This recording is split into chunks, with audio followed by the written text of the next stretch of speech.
بسم اللہ الرحمن الرحیم۔ اصول حدیث کی اہم اصطلاحات، یہ ہمارا سبق ہے۔ صحیح اس مسند حدیث کو کہتے ہیں جس کو عادل اور ضابط راوی دوسرے عادل و ضابط راوی سے روایت کریں، یہاں تک کہ وہ نبی کریم صلی اللہ علیہ وسلم یا صحابی اور تابعی تک پہنچ جائے، وہ معلل اور شاذ نہ ہو۔ ایسی روایت کا حکم یہ ہے کہ یہ صحیح ہے۔ اب یہ جو صحیح ہے، اس میں 5 شرطیں آپ کے سامنے ہیں۔ شرط نمبر 1 یہ ہے کہ اس کے راوی عادل ہوں، اور دوسری شرط یہ ہے کہ اس کے راوی جو ہیں ضابط ہوں۔ تیسری شرط یہ ہے کہ سند متصل ہو، درمیان میں کوئی راوی گرا ہوا نہ ہو۔ باقی اگلی جو 2 شرطیں ہیں وہ معلل نہ ہو، یعنی اس کا راوی وہم کا شکار نہ ہو، اور وہ شاذ نہ ہو، یعنی کہ ثقہ جو ہے وہ اوثق کی مخالفت نہ کرے۔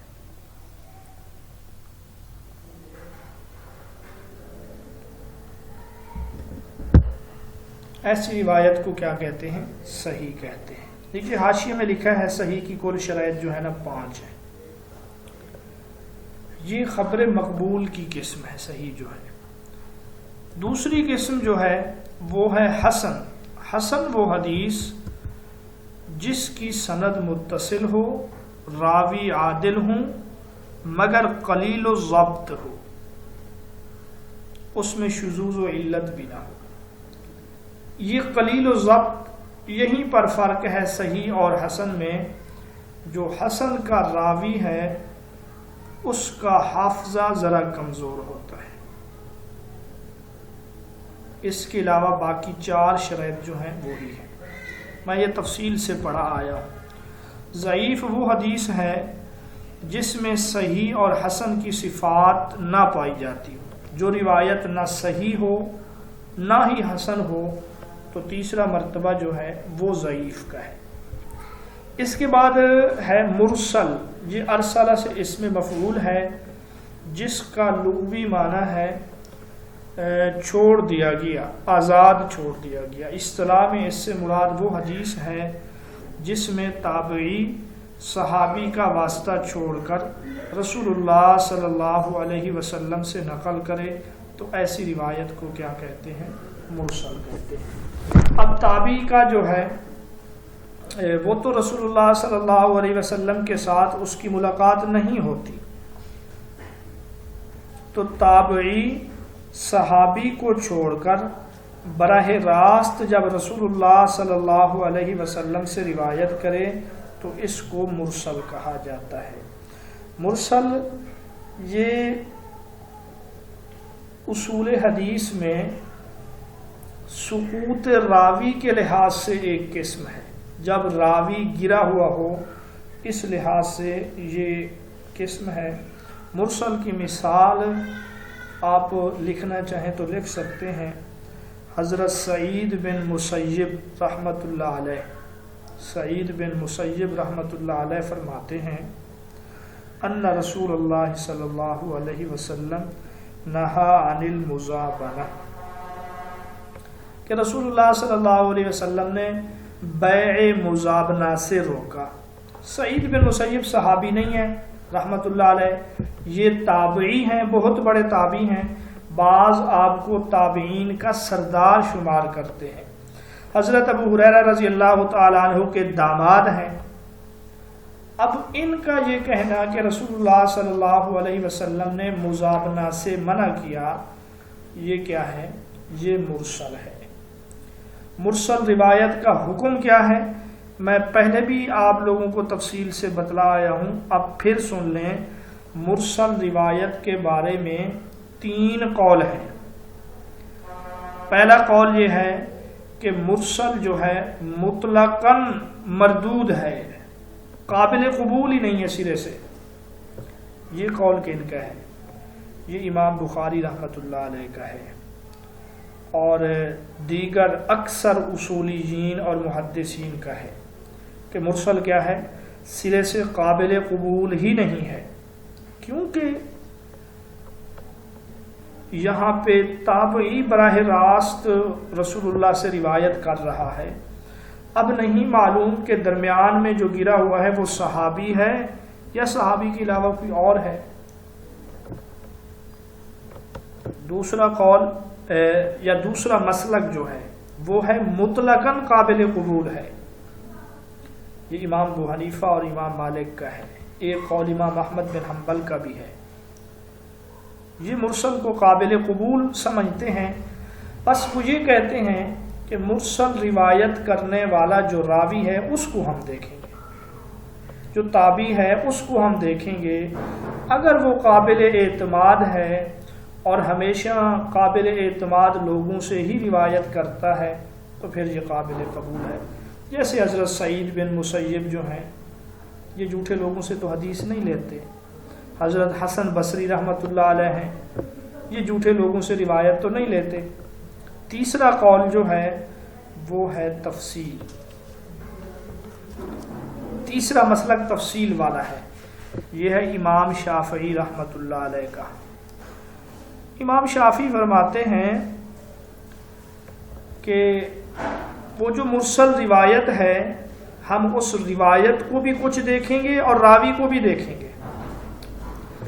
پہلا تو یہ ہے کہ مرسل روایت کرنے والا جو راوی ہے وہ خود ثقہ ہو، یعنی قابل اعتماد ہو، اور پھر وہ جو ہے ثقہ لوگوں سے ہی روایت کرتا ہو۔ ایک شرط کیا ہے کہ وہ خود بھی قابل اعتماد ہو، اور دوسری شرط یہ ہے کہ وہ ثقہ لوگوں سے روایت کرتا ہو۔ اور اسی طرح وہ جو روایت ہے مرسل وہ ثقہ لوگوں کے خلاف بھی نہ ہو، اور چوتھی شرط یہ بھی ہے کہ وہ روایت کسی اور سند کے ساتھ متصل بھی ہو، بھلے وہ سند ضعیف ہو، بھلے اس سند میں کوئی کمزور راوی ہو، لیکن وہ روایت کسی اور سند کے ساتھ متصل ہو، تب مرسل روایت قابل قبول ہے، ورنہ نہیں ہے۔ بات سمجھ آ گئی ہے آپ لوگوں کو؟ جی اچھا، مرسل کا ہم نے کیا پڑھا ہے؟ آخر میں تابعی صحابی کا واسطہ چھوڑے نا، اس کو یوں بھی کہتے ہیں کہ سند کا آخری راوی جو ہے وہ گرا ہوا ہو۔ بعض اوقات ایسے ہوتا ہے کہ ایک صحابی دوسرے صحابی سے سنتا ہے، ایک صحابی ہے وہ خود رسول اللہ سے نہیں سنتا، اس نے وہ کسی اور صحابی سے وہ حدیث سنی ہوتی ہے، لیکن جب وہ آگے بیان کرتا ہے تو وہ اس صحابی کا واسطہ ذکر نہیں کرتا، اس کو کہتے ہیں مرسل صحابی۔ مثلا حضرت عبداللہ بن مسعود ہیں رضی اللہ تعالیٰ عنہ، وہ ایک حدیث سنتے ہیں حضرت عمر سے، لیکن اپنے شاگردوں کو جب بیان کرتے ہیں تو رسول اللہ کا تذکرہ کرتے ہیں، حضرت عمر کا واسطہ یا تذکرہ نہیں کرتے، تو اس چیز کا نام ہوگا مرسل صحابی۔ اس کو کیا کہیں گے؟ مرسل صحابی۔ ہاں، مرسل صحابی جو ہے یہ بالاتفاق قابل قبول ہے، اس میں کسی کا کوئی اختلاف نہیں ہے، کیونکہ صحابہ سارے کے سارے عادل ہیں، صحابہ میں ثقاہت ہے، ان میں عدالت ہے۔ اگر ایک صحابی نے بھلے اس نے وہ روایت صحابی سے سنی ہے، اس کا واسطہ چھوڑ دیا ہے، براہ راست رسول اللہ کا تذکرہ کیا ہے، تو اس کی روایت بالاتفاق قابل قبول ہوگی، کیونکہ صحابہ جو ہیں وہ سارے کے سارے عادل ہیں۔ مرسل کے حوالے سے آخری وہ دو باتیں، جو تابعین میں مرسل روایت کرنے میں مشہور ہیں ان میں ایک حضرت سعید بن مسیب ہیں. آپ رحمۃ اللہ علیہ کا تعلق مدینہ سے تھا، مدینہ کے تابعین سے. حضرت عطا بن ابی رباح رضی اللہ رحمۃ اللہ علیہ ہیں، آپ کا تعلق مکہ سے تھا. حضرت عبداللہ بن مسعود عباس کے شاگرد ہیں. اسی طرح حضرت امام مکحول ہیں رحمۃ اللہ علیہ، آپ کا تعلق اہل شام سے تھا یا ملک شام سے تھا. اور اسی طرح ایک اور ہیں تابعی حضرت سعید بن ابو ہلال، سعید بن ابی ہلال، ان کا تعلق جو ہے بصرہ سے ہے. اور ابراہیم بن یزید نخعی، ابراہیم بن یزید نخعی آپ کا تعلق جو ہے کوفہ سے ہے. اور حضرت حسن بصری رحمۃ اللہ علیہ آپ کا تعلق کہاں سے ہے بتائیں نا؟ حضرت حسن بصری کا تعلق جی بصرہ سے. شاباش، ٹھیک ہے. یہ تابعی ہیں، یہ مرسل روایت کرتے ہیں. ان میں سب سے صحیح مرسل جو ہے وہ حضرت سعید بن مسیب کی ہے. ان میں سے سب سے صحیح کس کی ہے؟ سعید بن مسیب کی. چلیں جی، آخری بات، اس موضوع پر کتابیں بھی لکھی گئی ہیں یا نہیں؟ تو جی ہاں، اس موضوع پر کتابیں لکھی گئی ہیں. ایک کتاب ہے کتاب المراسیل، کتاب ہے کتاب المراسیل. مصنف کی پیدائش ہے 202، وفات ہے 275 ہجری. نام آپ بتائیں. شاباش. تو امام ابو داود سلیمان بن اشعث رحمۃ اللہ علیہ نے مرسل روایات کے حوالے سے کتاب لکھی ہے. کتاب کا نام ہے کتاب المراسیل. 600 مرسل روایات ہیں اس میں. اسی طرح خطیب بغدادی رحمۃ اللہ علیہ کی کتاب ہے التفصیل لمبہم المراسیل. کیا نام ہے؟ التفصیل لمبہم المراسیل. اس کے بعد 5ویں نمبر پر ہے معضل. یہ آزالہ سے اسم مفعول ہے. اس کا لغوی معنی ہے سخت ہونا، مشکل ہونا، تنگ ہونا، تھکا ہوا ہونا. معضل سخت ہونا، مشکل ہونا، تنگ ہونا، تھکا ہوا ہونا. اصطلاح میں وہ حدیث ہے جس کی سند میں 2 یا 2 سے زیادہ راوی مسلسل حذف ہو گئے ہوں، پے در پے ساقط ہو گئے ہوں. اس کو کیا کہتے ہیں؟ معضل کہتے ہیں. اچھا، اس کا تعلق بھی سقط راوی سے ہے، خبر مردود سے ہے. جس کا راوی گرا ہوا ہو اس میں سے ایک معضل ہے. اور اس کی مثال جیسے امام مالک رحمۃ اللہ علیہ کہیں رسول اللہ صلی اللہ علیہ وسلم کہ رسول اللہ نے یوں فرمایا. اب امام مالک کے بعد 2 واسطے ہوتے ہیں رسول اللہ تک کم از کم. اگر امام مالک براہ راست یوں کہیں رسول اللہ صلی اللہ علیہ وسلم نے یوں فرمایا تو اس کو ہم کیا کہیں گے؟ اس کو ہم معضل کہیں گے. حدیث معضل کا حکم یہ ہے کہ یہ ضعیف ہے اور اس کی حالت جو ہے مرسل، منقطع، معلق ان سب سے بدتر ہے. کیونکہ مرسل میں اور منقطع میں ایک راوی گرا ہوتا ہے، یہاں پر 2 راوی گرے ہوئے ہوتے ہیں. اس وجہ سے اس کی حالت جو ہے اس سے بھی بدتر ہے. اصطلاح نمبر 6 ہے آپ کے سامنے مدلس.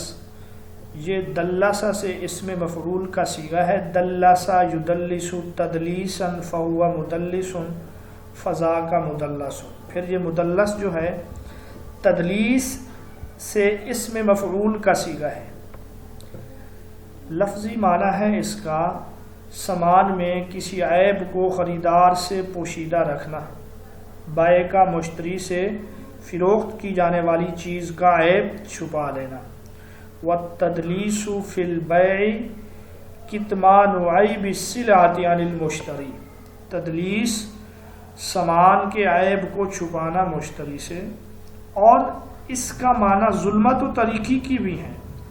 ظلمت اندھیرا، تاریکی کا معنی بھی اندھیرا. ٹھیک ہے جی. اصطلاحی تعریف یہ ہے کہ سند میں عیب کو مخفی رکھ کر، سند میں عیب کو پوشیدہ رکھ کر اس کے ظاہر کو حسین و جمیل کر کے پیش کرنا، یہ مدلس ہے یا یہ تدلیس ہے. اس کی قسمیں ہیں. یہاں پر اگر میں سمجھاؤں گا پھر وہی مسئلہ ہوگا. آپ اس کی قسمیں جو دیکھ چکے ہیں ان کے لیے اب یہ حلوہ ہے، اور جو نہیں دیکھ چکے ان سے بھی گزارش ہے کہ آپ بھی وہ حلوہ چکھ لیں. بنیادی طور پہ اس کی دو قسمیں ہیں، تدلیس الاسناد اور دوسری قسم ہے تدلیس الشیوخ. پھر تدلیس الاسناد کی آگے 4 قسمیں ہیں، وہ ویڈیو لیکچر میں محفوظ ہیں، آپ سن لیں. مرسل خفی ہے اس کے بعد. مرسل خفی کسے کہتے ہیں؟ اچھا، مدلس جو ہے یہ بھی راوی کے سقط اور راوی کے گرے ہونے کی ایک مثال ہے، ایک قسم ہے، لیکن یہ سقط خفی کی قسم ہے. پڑھا ہے نا آپ لوگوں نے کہ راوی جو گرا ہوا ہے سلسلہ سند میں، درمیان سے ایک بندہ چھوٹا ہوا ہے. بعض اوقات تو ہر شخص اس کو پہچان سکتا ہے، بعض اوقات صرف ماہر فن ہی اس کو پہچان سکتا ہے. جس کو ماہر فن پہچان سکتا ہے اس کو کیا کہتے ہیں؟ سقط خفی. اس کو سقط خفی کہتے ہیں. سقط خفی کی یہی 2 قسمیں ہیں، مدلس اور مرسل خفی. مرسل یہ بھی ارسال سے اس میں مفعول ہے، جیسا کہ اوپر آپ پڑھ آئے ہیں، اور لغوی معنی آزاد چھوڑنے کے. خفی یہ جلی کا ضد ہے، جس طرح ظاہر کا بھی ضد ہے. خفی، جلی یا ظاہر اور خفی یہ ایک دوسرے کے ضد ہیں. مطلب یہ ہے کہ وہ مرسل جس کا ارسال ہونا، مرسل ہونا مخفی ہو، پوشیدہ ہو، چھپا ہوا ہو. اس کی تعریف آپ کے سامنے ہے. وہ حدیث جسے راوی کسی ایسے شخص سے روایت کرے جس سے اس کی معاصرت کے باوجود. معاصرت کا کیا مطلب ہے؟ پتہ ہے کسی کو معاصرت کسے کہتے ہیں؟ جی، معاصرت کا مطلب ہے ہم عصر ہونا. جی، زمانہ ایک ہونے کے باوجود بھی ملاقات یا سماع ثابت نہ ہو، پھر بھی وہ اس کی طرف نسبت کرے تو اس کو مرسل خفی کہتے ہیں. جی، اس کے بعد 8ویں قسم ہے شاذ. ابھی آپ نے پیچھے جہاں پہ پڑھا ہے یہ دیکھیں کہ وہ روایت شذوذ نہ ہو، شاذ نہ ہو. تو شاذ یہ اسم فاعل ہے شذ سے. شذ یا شذ، شذن فہو شاذ. شاذ اسم فاعل ہے، اس کا معنی ہے الگ ہونا، منتشر ہونا. اصطلاح میں اس سے مراد وہ حدیث ہے جس کو ایک مقبول راوی اپنے سے افضل راوی کی مخالفت میں روایت کرے. پتہ ہے نا، شاذ، محفوظ، معروف، منکر، یہ 4-5 منٹ نکال کے آپ وہ ویڈیو دیکھ سکتے ہیں. تو شاذ جس میں ایک مقبول اور اچھا راوی ہے لیکن وہ اپنے سے زیادہ اچھے کی مخالفت کرتا ہے. اور اس کے بعد اگلی قسم ہے محفوظ. یہ حافظہ سے اسم مفعول ہے اور شاذ کے مد مقابل ہے.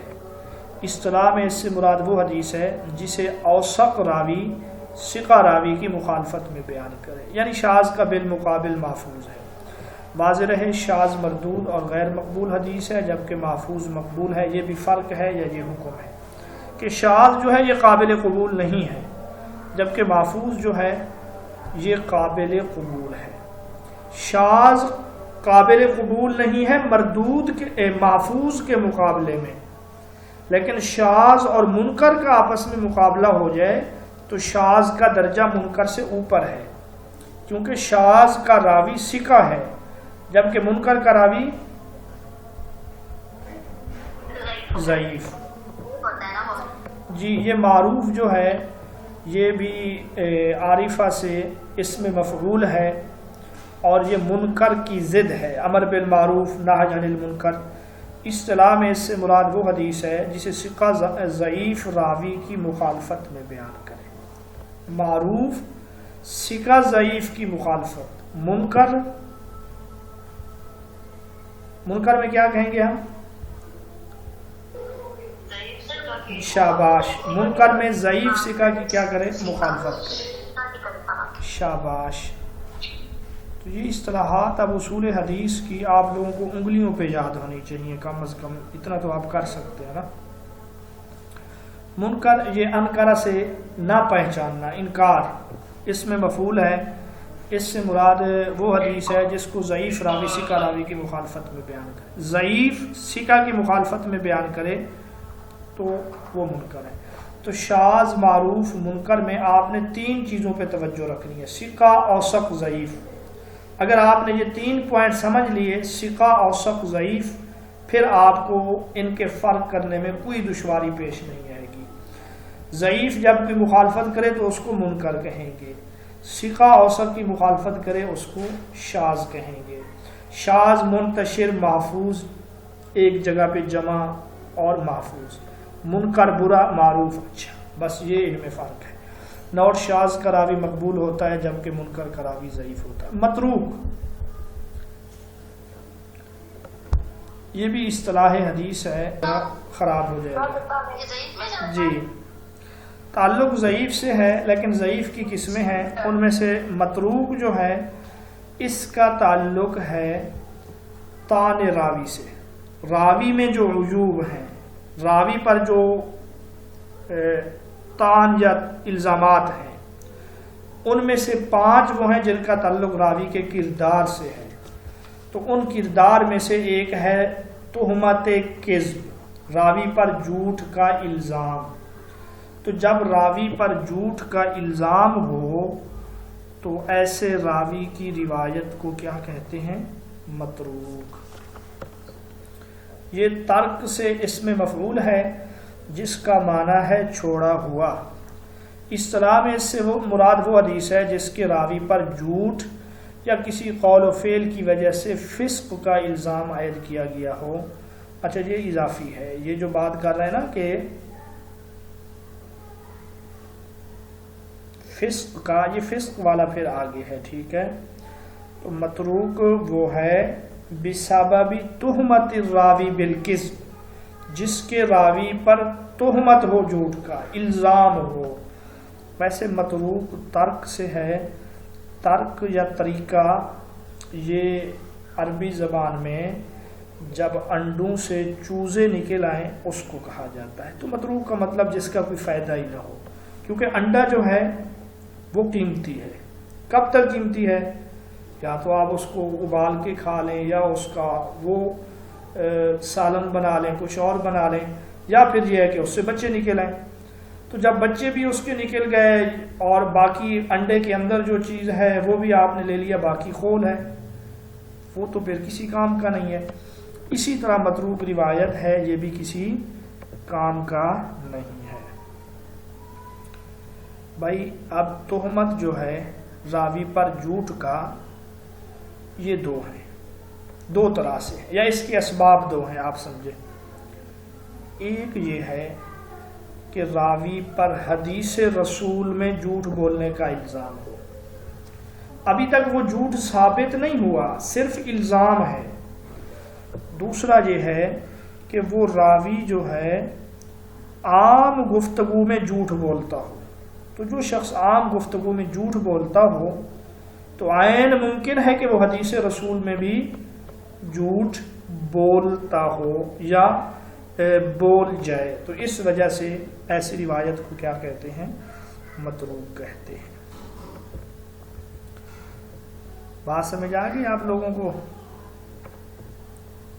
جی سر علی۔ آپ اگر امام بخاری رحمۃ اللہ علیہ کے حالات زندگی پڑھیں تو وہاں پر یہ لکھا ہے کہ آپ ایک مرتبہ، جی آگے 13 نمبر پر ہے معلل۔ معلل جو ہے اس کو معلول بھی کہتے ہیں، اور امام بخاری اور امام حاکم، امام ترمذی عام طور پہ معلول کا لفظ ہی استعمال کرتے ہیں۔ یہ اعلا یعلو اعلن فہو معلل یا معلل، یہاں سے اسم مفعول کا صیغہ ہے، اس کا مطلب ہے کسی چیز کے ساتھ مشغول رکھنا، لغوی معنی ہے اس کا۔ اسی طرح ثلاثی مجرد میں اس کا معنی ہے مریض ہونا، بیمار پڑ جانا۔ تو اب آپ مناسبت دیکھیں، اس سے مراد وہ حدیث ہے جس میں کسی ایسی علت کا پتہ چلے جس سے حدیث میں ضعف واقع ہو جاتا ہو، یعنی کسی ایسی خرابی کا آپ کو پتہ چل جائے جس خرابی کی وجہ سے اس حدیث کا حکم کون سا ہو، ضعف والا ہو، مثلا وہم کا شکار ہونا، راوی وہم کا شکار ہو جائے تو وہم والے بندے کی روایت قابل قبول نہیں ہے۔ عام طور پر معلل کی تعریف یہ بھی کی جاتی ہے کہ معلل وہ روایت ہے جس کا راوی وہم کا شکار ہو جائے۔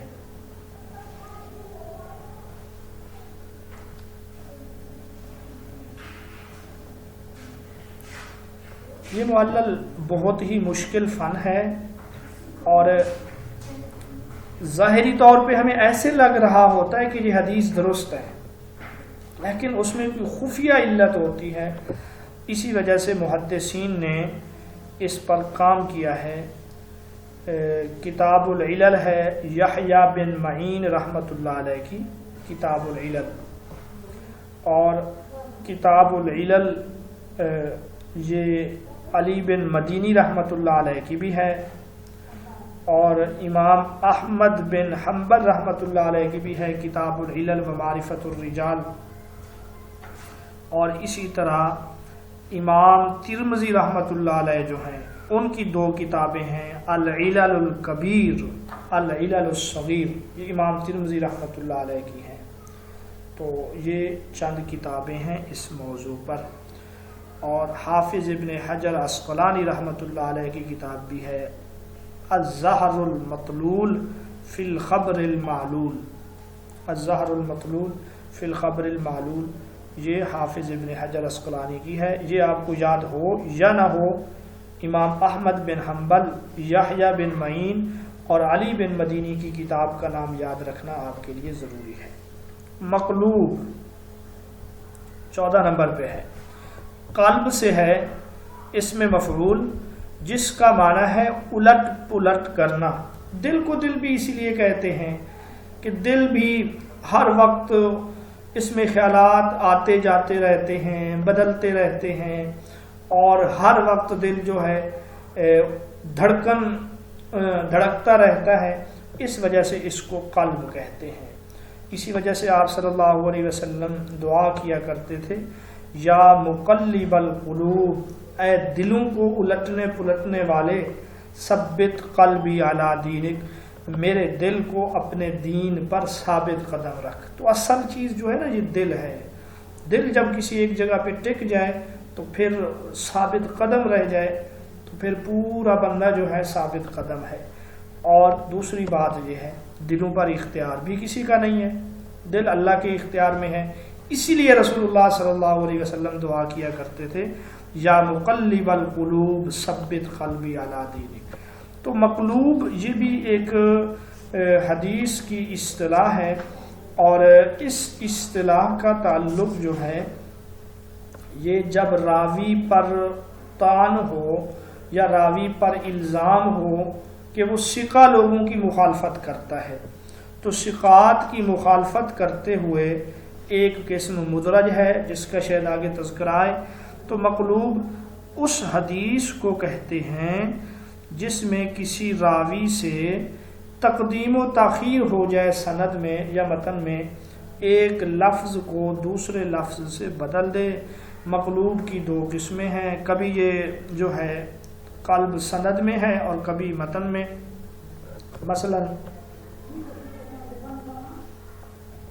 کعب بن مرہ کو مرہ بن کعب کر دینا، یہ جو ہے مقلوب کی مثال ہے۔ اور مقلوب المتن کی مثال جیسے ایک حدیث ہے جس میں آپ صلی اللہ علیہ وسلم نے فرمایا بڑی حدیث ہے کہ 7 آدمی روز قیامت عرش الہی کے سائے کے نیچے ہوں گے، جس دن اس کے سوا کسی اور چیز کا سایہ نہیں ہوگا۔ ان میں سے ایک آدمی، اس کے بارے میں راوی جو ہے اس سے قلب ہو گیا، ایک وہ آدمی جو اس طرح خفیہ طریقے سے صدقہ کرتا ہے، لا تعلم یمینہ ما تنفق شمالہ، کہ اس کا دایاں ہاتھ یہ نہیں جانتا کہ بائیں ہاتھ نے کیا خرچ کیا، اس کے دائیں ہاتھ کو بھی پتہ نہ ہو کہ بائیں ہاتھ نے کیا خرچ کیا۔ اب یہاں راوی سے غلطی ہو گئی ہے، قلب ہو گیا ہے اس سے۔ اصل میں حدیث یہ ہے کہ اس طرح خفیہ طریقے سے وہ صدقہ کرتا ہے کہ اس کے بائیں ہاتھ کو یہ پتہ نہیں کہ دائیں ہاتھ نے کیا خرچ کیا۔ تو ہمیں کیسے پتہ ہے کہ یہاں پہ قلب ہے؟ اس لیے کہ آپ صلی اللہ علیہ وسلم یا ہم جب دیکھتے ہیں تو اچھے کام جو ہیں وہ دائیں ہاتھ سے مشروع ہیں، تو یہاں پر بھی دائیں ہاتھ کا تذکرہ ہونا چاہیے تھا، لیکن اس راوی سے کیا ہو گیا ہے؟ قلب ہو گیا، اس نے خرچ کرنے والا ہاتھ بایاں بتا دیا، اور جو لا علم ہاتھ ہے وہ اس نے کون سا بتا دیا؟ دایاں بتا دیا۔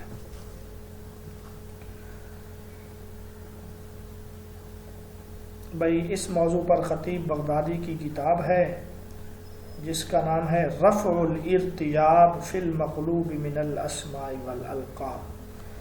رفع الارتیاب، شک کو ختم کرنا مقلوب میں، چاہے وہ نام میں مقلوب ہو یعنی سند میں یا لقب میں۔ مقلوب کا حکم یہ ہے کہ خطیب بغدادی ہیں رحمۃ اللہ علیہ، تو مقلوب جو ہے یہ مردود ہے، ضعیف ہے۔ کوئی جان بوجھ کر قلب کرے تو ایسا جائز ہے یا نہیں ہے؟ تو جان بوجھ کر ایسا کرنا حرام ہے۔ اگر کسی کا امتحان لینا مقصود ہو تو امتحان کی خاطر آپ ایسا کر سکتے ہیں، بشرطے کہ مجلس کے اختتام سے پہلے اس حدیث کو اصلی صورت اور شکل کے ساتھ بیان کر دیا جائے۔ منقطع ہے اس کے بعد، یہ انقطاع بمعنی ٹوٹنا سے اس میں فاعل ہے، یہ پھر وہ قسم ہے جس کا تعلق سقط ظاہر سے ہے۔ اصطلاح میں اس سے مراد وہ حدیث ہے جس کی سند متصل ہو۔ متصل اور منقطع یہ ایک دوسرے کے بالمقابل ہیں۔ تو منقطع وہ روایت ہے جس کی سند میں ایک راوی گرا ہوا ہو، اور اگر ایک سے زائد راوی کسی جگہ پہ گرے ہوئے ہوں تو اس کو بھی کیا کہتے ہیں؟ منقطع کہتے ہیں۔ در حقیقت یہ منقطع جو ہے مرسل بھی منقطع ہے، کیونکہ وہاں پر بھی ایک راوی گرا ہوا ہے۔ معلق بھی منقطع ہے، اور اسی طرح یہ منقطع بھی۔ تو عام طور پہ یہ اس کی ایک قسم شمار ہوتا ہے، لیکن ان کے ساتھ یہ جمع بھی ہو سکتا ہے۔ منقطع کا حکم کیا ہے؟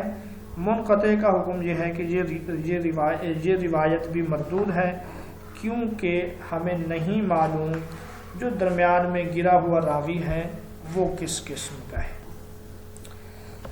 16 نمبر پر ہے معلق۔ یہ معلق بھی سخت ظاہر کے لحاظ سے ہے، اور معلق جو ہے اس کی تعریف یہ اللہ کا سے اسم مفعول ہے۔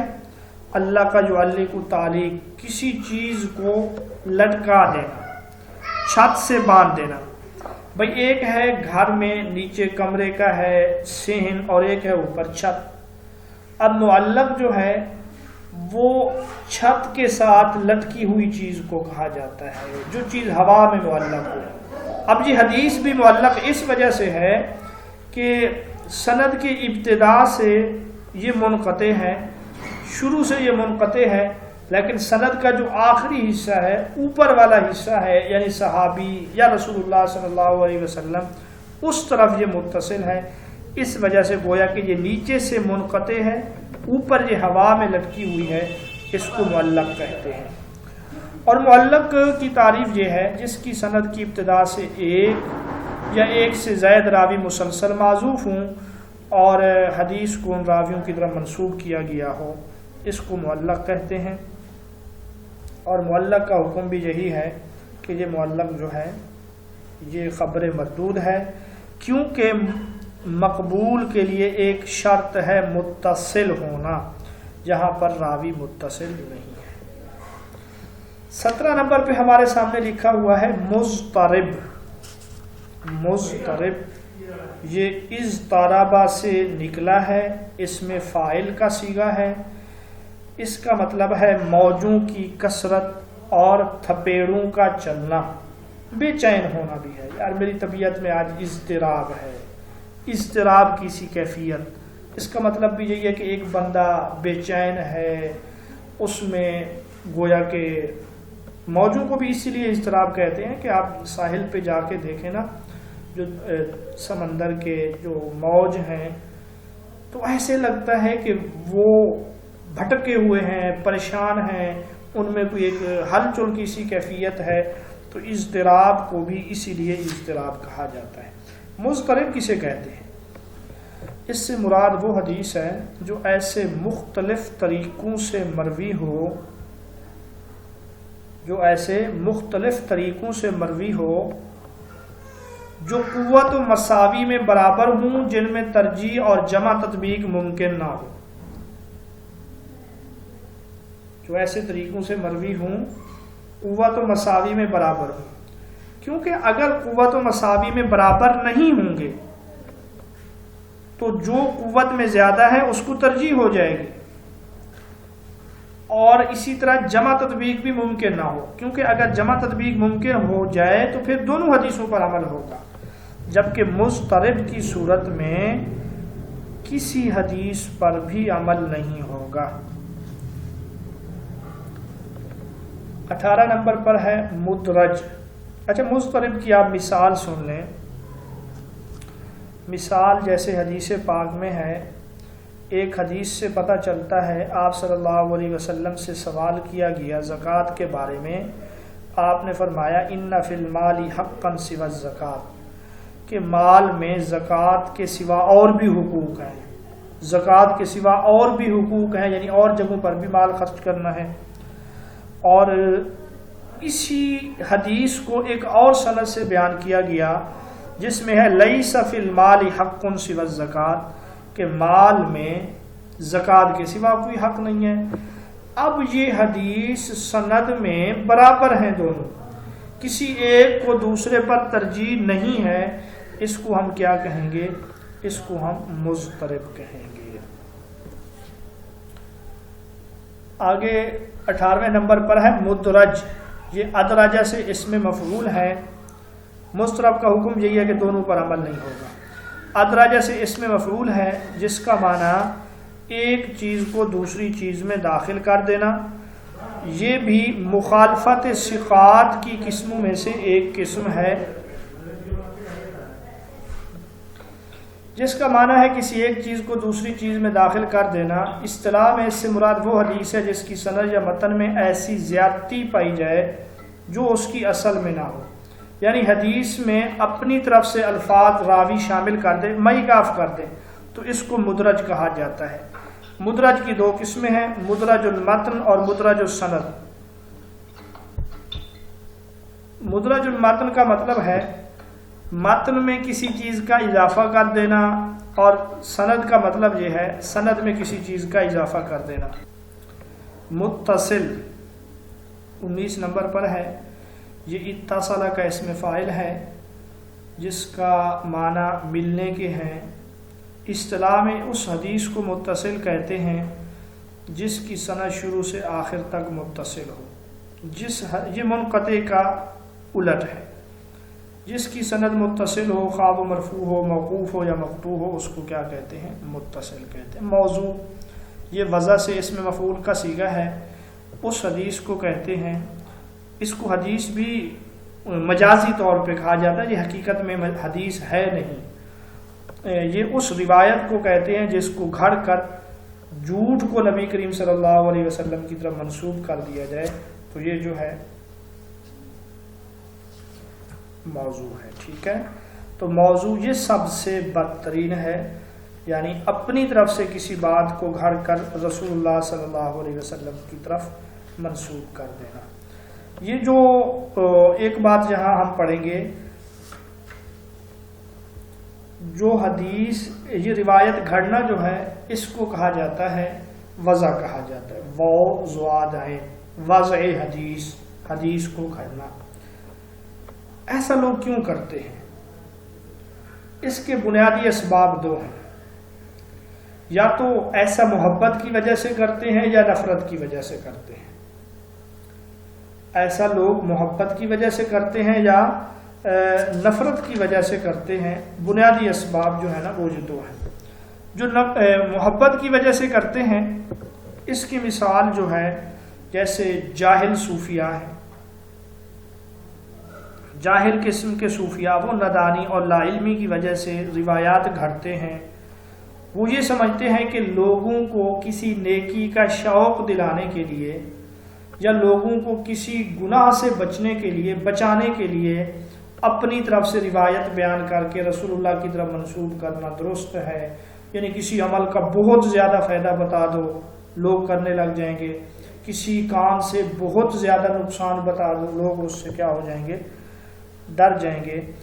یہ سب سے زیادہ خطرناک ہے، کیونکہ ان کا جو ظاہری حلیہ ہے، ان کی جو شکل و صورت ہے، ان کی جو دیانت داری ہے، لوگ اس کے معترف ہوتے ہیں اور لوگ ان پر اعتماد کر کے اس بات کو لے لیتے ہیں۔ تو یہ بہت زیادہ خطرناک ہے۔ اور دوسری جو اس کی وجہ ہے دشمنی کی وجہ سے، تو اس میں بے دین قسم کے لوگ آ جاتے ہیں جو اسلام کا کھلم کھلا تو مقابلہ نہیں کر سکتے۔ پھر وہ کیا کرتے ہیں؟ پھر وہ اسلام کا لبادہ اوڑھ کر روایات گھڑ گھڑ کر رسول اللہ صلی اللہ علیہ وسلم کی طرف منسوب کرتے ہیں تاکہ وہ اسلام کو کیا کریں؟ بدنام کریں۔ اور ایسے جو ہے کئی لوگوں کو پھانسی دی گئی ہے۔ اچھا، بعض اوقات یہ بنیادی میں نے دو اسباب بتلائے ہیں۔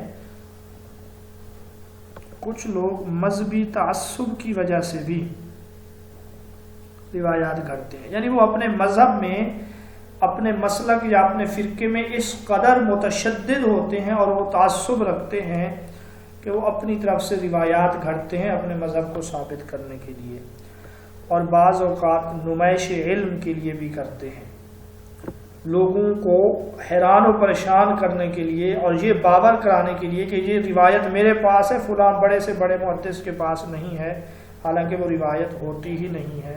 اس لیے بھی یہ لوگ جو ہیں کام کرتے ہیں۔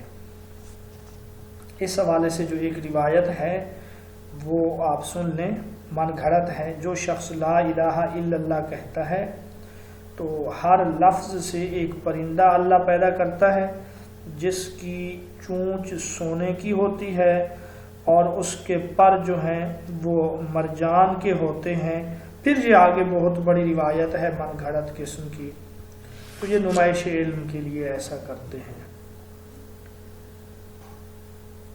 اور بعض جو ہیں وہ حکام سے تقرب کے لیے، حکام سے بادشاہوں کا قرب حاصل کرنے کے لیے، ان کی خوشنودی حاصل کرنے کے لیے روایات گھڑتے ہیں تاکہ بادشاہ ہم سے خوش ہو جائے، بادشاہ کی تعریف ہو جائے وغیرہ وغیرہ۔ اس موضوع پر بہت زیادہ کتابیں لکھی گئی ہیں، اور وہ جو کتابیں ہیں ان کو ہم 3 حصوں میں تقسیم کر سکتے ہیں۔ پہلا حصہ ہے جس میں ضعیف اور متروکین کے بارے میں بتلایا گیا ہے کہ یہ راوی ضعیف ہے، یہ متروک ہے۔ کچھ کتابیں ایسی ہیں جیسے کتاب الضعفاء ہے، کتاب الضعفاء والمتروکین، یہ امام نسائی کی بھی ہے، ابن جوزی رحمۃ اللہ علیہ کی بھی ہے، اور بھی بہت سارے محدثین نے اس موضوع پر کتابیں لکھی ہیں۔ حافظ ابن حجر عسقلانی کی جیسے لسان المیزان ہے، علامہ ذہبی کی میزان الاعتدال ہے۔ دوسرا حصہ یا دوسری قسم جو ہے وہ کتابیں جو کذاب کے بارے میں لکھی گئی ہے بالخصوص، یعنی اب ضعفاء اور متروکین میں جو ہے نا کسی وجہ سے بھی ضعیف وہ آ سکتا ہے، فسق کی وجہ سے، حافظے کی وجہ سے۔ دوسرے حصے میں وہ کتابیں ہیں جو بالخصوص کذاب اور جھوٹے راویوں کے بارے میں لکھی گئی ہیں، جیسے جو ہے ابو الفضل احمد بن علی کی ایک کتاب ہے، ابو الفضل احمد بن علی کی کتاب ہے، لیکن وہ کتاب کہتے ہیں موجود نہیں ہے، اس کا نام بھی نہیں معلوم۔ اسی طرح علامہ جلال الدین سیوطی کی ہے اللمع فی اسماء من وضع، اللمع فی اسماء من وضع۔ اور تیسرا جو حصہ ہے اس میں موضوع اور من گھڑت روایات جمع کر دی گئی ہیں تاکہ لوگ ہوشیار ہو جائیں۔ اس حوالے سے ابو الفضل محمد بن طاہر المقدسی کی کتاب ہے تذکرۃ الموضوعات، اور ابن جوزی رحمۃ اللہ علیہ کی بھی ہے موضوعات الکبریٰ، ملا علی قاری رحمۃ اللہ علیہ کی بھی ہے موضوعات الکبریٰ۔ اسی طرح علامہ جلال الدین سیوطی رحمۃ اللہ علیہ کی بھی کتاب ہے۔ تو یہ وہ کتابیں ہیں، ان میں موضوع اور من گھڑت روایات کو جمع کر دیا گیا ہے۔ جلال الدین سیوطی کی جو ہے اس کا نام ہے اللوالی المصنوعہ فی الاحادیث الموضوعہ۔ مصحف اور محرف یہ بھی ہم پڑھ رہے ہیں، اس میں مفعول کا صیغہ ہے مصحف، اور محرف بھی اس میں مفعول کا صیغہ ہے۔ لفظی مطلب یہ ہے صحیفہ میں غلطی کرنا۔ مصحف اور محرف کا لفظی مطلب کیا ہے؟ صحیفہ میں غلطی کرنا۔ ابن حجر اسقلانی کہتے ہیں جس میں نقطوں کی تبدیلی کر کے ایک حرف یا چند حرف کو بگاڑ دیا گیا ہو مگر ظاہری شکل اس کی باقی ہو، اسے مصحف کہتے ہیں۔ جیسے ستن، ستن کا معنی ہے 6، اس کو شیئن سے تبدیل کر دینا، یہ کیا ہے؟ مصحف ہے۔ اور محرف یہ اس میں مفعول سے ہے، یہاں حروف میں تبدیلی کر دی جاتی ہے، تو گویا کہ محرف اس تصحیف کو کہا جاتا ہے جس میں لکھائی کی صورت اور حروف کی تعداد کو باقی رکھتے ہوئے اس کے حروف کی شکل میں تبدیلی کی جاتی ہے، جیسے احول کو اجدب کر دینا۔ اس موضوع پر کتاب جو ہے وہ ایک التصحیف والتحریف ہے، اور اسی طرح اصلاح خطا المحدثین، یہ کتابیں ہیں اس موضوع پر۔ اچھا، اب اس کے بعد آگے سند عالی اور سند نازل ہے۔ یہ سند عالی اور سند نازل یہ ہم پڑھ رہے ہیں، اس کو آپ یہاں پہ فی الحال چھوڑ دیں، میں اس کے اوپر انشاءاللہ آج یا کل تک لیکچر جو ہے اپلوڈ کر دوں گا اچھے طریقے سے۔ اور سچی بات یہ ہے کہ اصطلاحات حدیث میں جس ٹاپک کو تلاش کرنے میں نے زیادہ وقت لگایا ہے وہ یہی عالی اور سافل ہے۔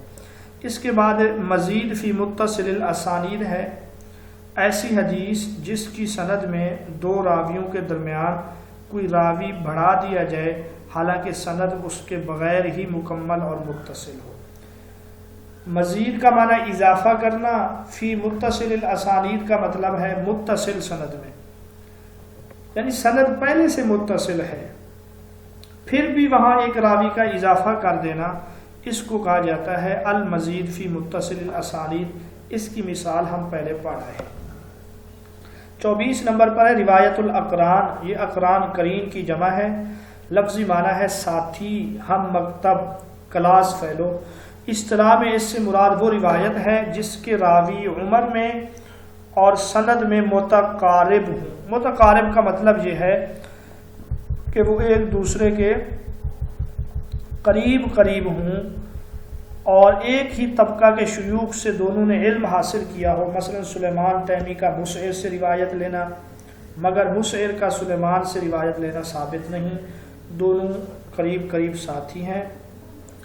اور اسی طرح جو ہے ابو شیخ بن عبداللہ اصبہانی کی کتاب ہے روایت الاقران۔ تو روایت الاقران ہو یا نیچے روایت المدبج ہو، یہ دونوں ہم تفصیل سے پڑھ رہے ہیں۔ مطلب یہ ہے کہ جب 2 لوگ ایک دوسرے سے روایت کریں تو اس کو روایت المدبج کہا جاتا ہے۔ دو لوگوں میں سے ایک روایت کرے دوسرا اس سے نہ کرے، اس کو روایت الاقران کہا جاتا ہے۔ بالکل آسان ہے۔ 26 نمبر پر ہے حدیث مسلسل۔ اس سے مراد ایسی حدیث جس کی سند کے تمام راوی صیغہ ادا یا کسی دوسری کیفیت میں جو روایت سے تعلق رکھتی ہو متفق ہوں۔ علامہ ذہبی کی کتاب ہے العذب السلسل فی الحدیث المسلسل، امام سیوطی کی کتاب ہے مسلسلات الکبریٰ۔ تو مسلسل جو ہے جس طرح زنجیر کی کڑیاں جو ہیں وہ آپس میں متصل اور ملی ہوئی ہوتی ہیں، تو حدیث مسلسل میں بھی ایسے ہوتا ہے کہ راوی کسی چیز کو بیان کرنے میں ایک دوسرے سے جڑے ہوئے ہوتے ہیں، یا پھر وہ جڑنا ان کا یا کسی کیفیت میں ہو یا کسی قول میں ہو۔ مطلب اس کا یہ ہے کہ مثال کے طور پہ ایک حدیث بیان کرتے ہوئے آپ صلی اللہ علیہ وسلم نے اپنے داڑھی مبارک کو ہاتھ لگایا، تو صحابی جب اس کو بیان کرتا ہے وہ بھی اپنے داڑھی کو ہاتھ لگاتا ہے، پھر آگے اس کا شاگرد بیان کرتا ہے وہ بھی اس کو ہاتھ لگاتا، اپنی داڑھی کو ہاتھ لگاتا ہے۔